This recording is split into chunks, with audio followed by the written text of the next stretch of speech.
بسم اللہ الرحمن الرحیم۔ السلام علیکم۔ اسلام از دا بیسٹ پروگرام میں آپ کو میں خوش آمدید کہتا ہوں۔ ہم آج گفتگو کریں گے ایمانیات پر۔ ہم نے اس سے پہلے 2 ایپیسوڈز میں یہ بات سمجھی کہ قرآن مجید نے 4 آیات میں 4 مختلف آیات میں ایک ہی مضمون کو بیان کر کے یہ بات واضح کر دی کہ اللہ کا دین ہم کو ملتا ہے اللہ کے پیغمبر صلی اللہ علیہ وسلم کے ذریعے سے، جن کو اللہ تعالیٰ نے بھیجا اس قوم کے پاس کہ جو امی تھے، جو بنی اسماعیل کے لوگ تھے۔ ان کے سامنے اللہ کے پیغمبر نے اللہ کی آیات پڑھ کر سنائیں اور ان کو ان کا تزکیہ کیا ایسے کہ انہیں کتاب یعنی شریعت اور الحکمہ یعنی اخلاقیات اور ایمانیات دے کر ان کو یہ موقع دیا کہ وہ اپنا تزکیہ کریں، یعنی اپنے اندر کی کمزوریوں کو دور کریں، خواہشات پر قابو پائیں اور اپنی انانیت پر قابو پائیں، اور یوں اپنے اندر کے اس بہترین انسان کو آگے بڑھنے، پنپنے، سنورنے کا موقع دیں کہ جو ہر انسان کے اندر موجود ہے۔ اس کے نتیجے میں اگر انسان اللہ کے نزدیک جو مطلوب معیار ہے جنت کا، جنت میں داخلے کا، وہ پورا کر لے گا کوئی انسان، تو وہ جنت کا مستحق بن جائے گا۔ یہ جو اللہ کے دین کی کنٹینٹس ہیں، مشمولات ہیں، وہ چنانچہ طے ہوئے الکتاب، شریعت، الحکمہ، اخلاقیات اور ایمانیات۔ یہ 3 اللہ کے دین کے موضوعات ہیں۔ ان میں پہلے ایمانیات کو زیر بحث لا رہا ہوں۔ ایمانیات کس کو کہتے ہیں؟ ایمان در حقیقت نام ہے اس بات کا کہ ایک انسان ان حقائق کو مانے کہ جو اگرچہ کے نظر تو نہیں آتے لیکن وہ موجود ہیں اور ان کا موجود ہونا واضح ہے۔ چنانچہ ہم اللہ پر ایمان لاتے ہیں، ہم آخرت پر ایمان لاتے ہیں، ہم رسالت یعنی وحی، پیغمبروں اور کتابوں پر ایمان لاتے ہیں۔ تو یہ ایمانیات ہیں کہ جو ہمارے دین کا وہ حصہ ہیں کہ جن کو کہ بنیاد قرار دیا جا سکتا ہے، اور ان کو سمجھنا چنانچہ ضروری ہے۔ پہلا سوال تو ایمانیات کے بارے میں یہ پیدا ہوتا ہے کہ ایمان کیوں انسان لائے جبکہ جن حقائق کو ماننے کے لیے کہا جا رہا ہے وہ نظر تو آتے نہیں ہیں۔ تو جب نظر نہیں آتے تو ہم مانیں کیوں؟ اس کا جواب یہ ہے کہ یہ ایک حقیقت ہے کہ اس دنیا میں حقیقتیں، ریالٹیز 2 طرح کی ہوتی ہیں۔ ایک وہ ریالٹیز ہیں کہ جو نظر آتی ہیں، جو ہمارے حواس خمسہ، سینس پرسیپشن کی گرفت میں آتی ہیں۔ بعض چیزوں کو ہم دیکھتے ہیں، بعض چیزوں کو ہم سنتے ہیں، بعض کو ہم سونگھتے ہیں، بعض کو ہم چکھتے ہیں، بعض کو ہم چھوتے ہیں، اور ہم مانتے ہیں کہ یہ حقیقتیں ہیں۔ لیکن ایسا بھی ہے کہ بعض حقیقتیں وہ ہیں کہ جن کو ہم ان 5 حواس میں سے کسی کی گرفت میں نہیں لا سکتے، مگر اس کے باوجود مانتے ہیں۔ ہماری اپنی زندگی میں مثال کے طور پر ہم یہ کہتے ہیں کہ فلاں شخص بہت ذہین ہے، فلاں شخص بہت سمجھدار ہے، فلاں شخص بہت لاؤبالی ہے، بے صبرا ہے. یہ جو ہم افراد کے لیے باتیں بیان کرتے ہیں، یہ کہاں ہے؟ یعنی کسی کی ذہانت کسی شے کا نام ہے، کسی کا سمجھدار ہونا یہ کہیں لٹکا ہوا ہے یا سننے کو ملتا ہے؟ نہیں.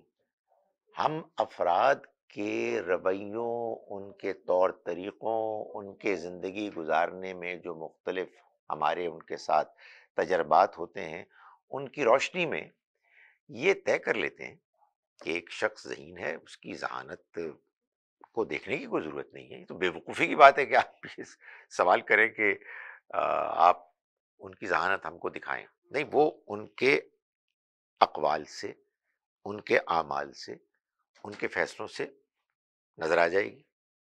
وہ دیکھنے کی چیز اس طرح سے ہے ہی نہیں کہ جس طرح سے کہ آپ مثال کے طور پر کسی کے چہرے کو دیکھتے ہیں، پھلوں کو دیکھتے ہیں، پھولوں کو دیکھتے ہیں. تو ایسی تو دیکھنے کی چیز ذہانت نہیں ہے.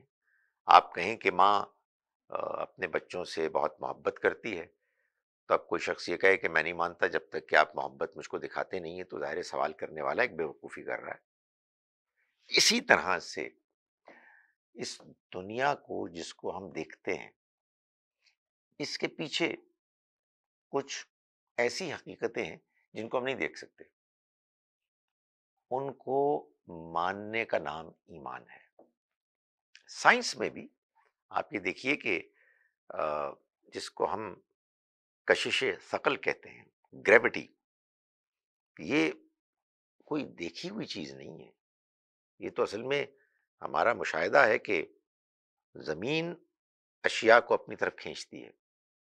اس کا کھینچنا ایسے تو نظر آتا ہے کہ چیزیں زمین کی طرف گرتی ہیں، لیکن گریوٹی کو، کشش ثقل کو آپ دکھا نہیں سکتے. تو اسی طرح سے ہم کو یہ بتایا گیا ہے کہ اس دنیا کا ایک بنانے والا، ایک چلانے والا ہے، اگرچہ کہ وہ نظر نہیں آ رہا، لیکن وہ ایک حقیقت ہے. اور یہ دنیا نامکمل ہے. اس دنیا کے بعد ایک اور دنیا، ایک اور زندگی پیدا کی جائے گی، جس میں حساب کتاب کے بعد لوگوں کے فیصلے ہوں گے. اس دنیا کے بنانے والے نے انسانوں کی رہنمائی کے لیے ہدایات نازل کی، اور ان کے لیے اس نے اپنے بعض بندوں کو چنا، لیکن وہ ہدایات نازل ہوتے ہوئے نظر نہیں آتی ہیں. تو یہ ایمانیات ہیں جن کو ماننے کے لیے ہمارا دین ہم کو دعوت دیتا ہے، ہم سے مطالبہ کرتا ہے، تمام انسانوں سے مطالبہ کرتا ہے. یہ ایمان، ایمانیات، ان کو ماننا کیوں ضروری ہے؟ بات یہ ہے کہ یہ دنیا کی زندگی جیسے اللہ تعالیٰ نے ڈیزائن کی ہے، اس کو ایسے اللہ نے بنایا ہے کہ آپ جن چیزوں کو دیکھتے ہیں ان کو حقیقت ماننے کے باوجود آپ تشنگی محسوس کرتے ہیں. آپ جو کچھ نظر آ رہا ہے، جو کچھ تجربات ہو رہے ہیں، ایکسپیرینسز ہو رہے ہیں، ان کے بعد یہ محسوس ہوتا ہے کہ حقیقت کچھ اس سے زیادہ ہے جتنی نظر آ رہی ہے. یہ دنیا نامکمل ہے، یہ دنیا ایک معمہ ہے، یہ ایک پزل ہے، یہ ایک سوال ہے.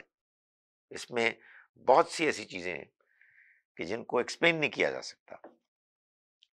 اس بات کو سمجھنے کے لیے بہت زیادہ ذہانت کی ضرورت نہیں ہے. اس کے لیے بیداری کی ضرورت ہے، سنجیدگی کی ضرورت ہے. جو عقل ملی ہے اس کو استعمال کرنے کی ضرورت ہے. اپنے آپ کو ضد سے بچانے کی ضرورت ہے. جب آپ حق پسند بنیں گے، آپ کے سامنے وہ سوالات پیدا ہو جائیں گے جن سوالات کے جوابات ایمانیات کے علاوہ آپ کو کہیں مل نہیں سکتے۔ ہمارے وجود میں، ہمارے ڈیزائن میں، ہماری ساخت میں وہ ضرورت، وہ طلب رکھ دی گئی ہے کہ جو ان حقائق کو ماننے کا تقاضا کرتی ہیں، جن کو مانے بغیر انسان بے چین رہتا ہے۔ انسان ان کو کیوں مانتا ہے؟ انسان ان کو مانتا ہے، ان حقائق کو، اللہ کو، آخرت کو، وحی کو، رسالت اور اللہ کی کتابوں کو، ان دلائل کی وجہ سے کہ جو دلائل اتنے واضح ہیں کہ ان کو مانے بغیر کوئی چارہ نہیں ہے۔ چنانچہ قرآن مجید سے یہ معلوم ہوتا ہے کہ یہ جو ایمانیات ہیں، یہ ان لوگوں کو حاصل ہوتی ہیں کہ جو لوگ عقل کو استعمال کرتے ہیں۔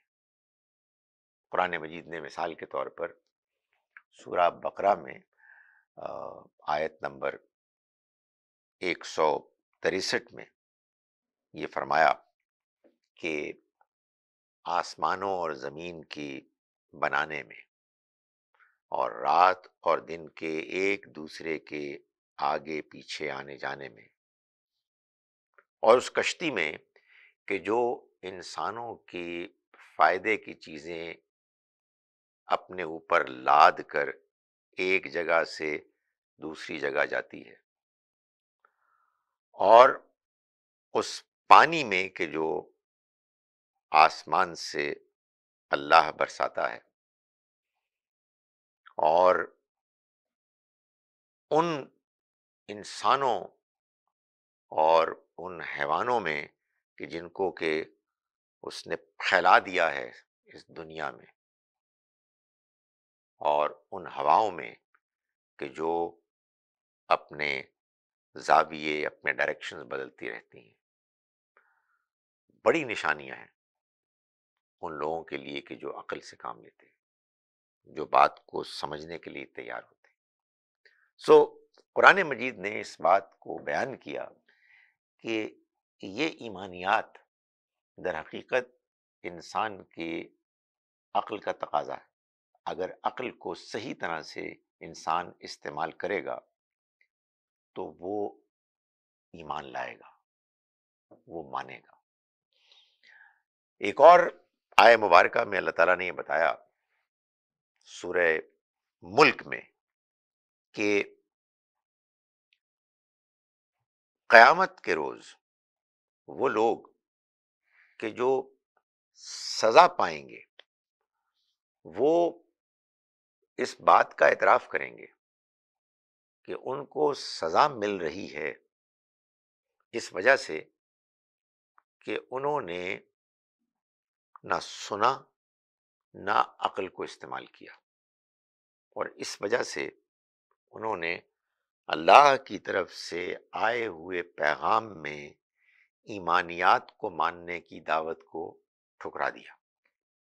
چنانچہ سورہ ملک میں اللہ تعالیٰ فرماتے ہیں کہ وقالو، اور وہ کہیں گے، یعنی وہ لوگ کہ جن کے بارے میں سزا اور جہنم کا فیصلہ ہو جائے گا، وہ یہ کہیں گے لو کننا نسمعو، اگر ہم سنتے، او ناقلو، یا ہم عقل سے کام لیتے، ما کننا فی اصحاب السعیر، تو ہم آگ والوں میں سے نہ ہوتے، فاعترفوا بذنبہم، تو وہ اپنے گناہوں کا اعتراف کر لیں گے، فسحقا لاصحاب السعیر، تو برا ہو، پھٹکار ہو آگ والوں کے لیے۔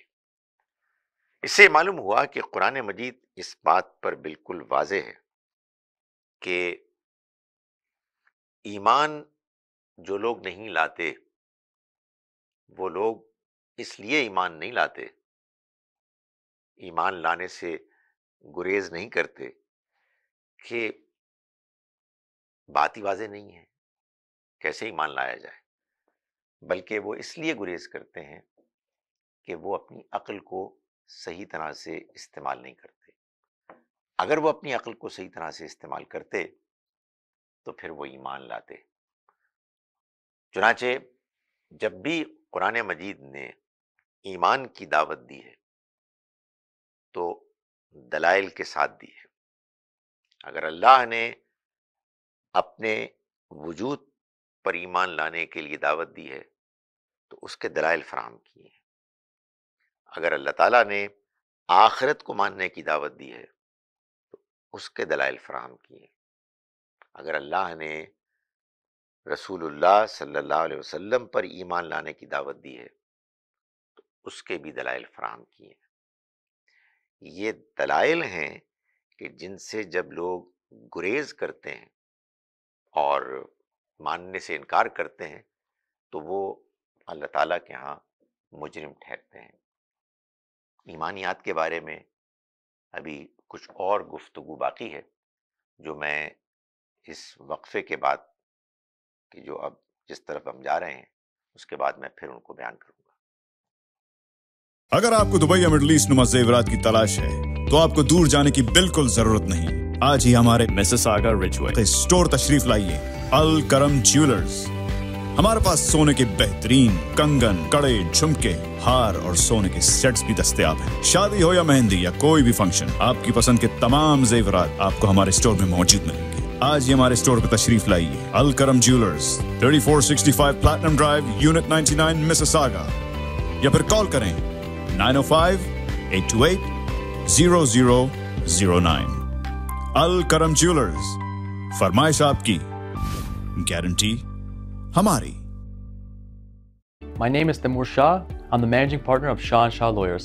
At our firm, we do personal injury, real estate, immigration, litigation, family, criminal, and wills and estates. You can contact us at 905-270-5474, or you can visit our website at shawlawyers.ca, and you can visit us at 315 Traders Boulevard East, Unit 3 in Mississauga. We're a family law firm, and we'd love to help your family out.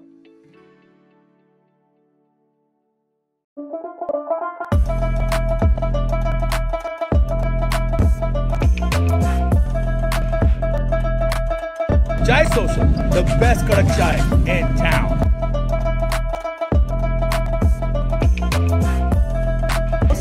Aromatic, delicious, and Zabardast, bahut ala chai, ala churro chai.